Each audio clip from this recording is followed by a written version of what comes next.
જે આપણું નામ ને પરિચય. મારું નામ સુરેન્દ્ર બારોટ, નડિયાદ શહેર મહામંત્રી. એ આજે આવેદનપત્ર આપ્યા છો, શું કહેશો?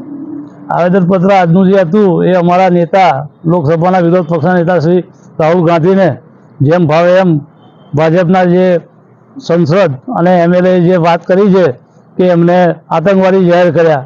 એક સાંસદે એક જણે એમનું જીભ કાપવાની વાત કરી, બીજા એક સાંસદે એમના દાદીમાં જેવો એમનો હાલ થશે આવું કહીને જે ધમકીભરી વાતો કરી છે એના વિરોધમાં અમે આજે આવેદનપત્ર આપ્યું છે.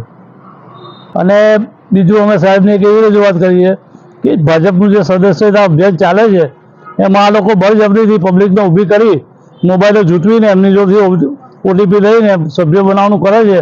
જે નડિયાદના દરેક વિસ્તારમાં જેવા કે પીજ રોડ, માય મંદિર રોડ, વૈશાલી સિનેમા પાસે, college road, પેટલા road, kidney hospital પાસે, ઝલક હોટલ પાસે અને પીપલગ રોડ પર બધા રોડે આ લોકોએ રસ્તા રોકી અને આવી રીતે જે સભ્ય બનાવે છે એના માટે સાહેબનું પગલાં લેવા માટે અમે રજૂઆત કરી.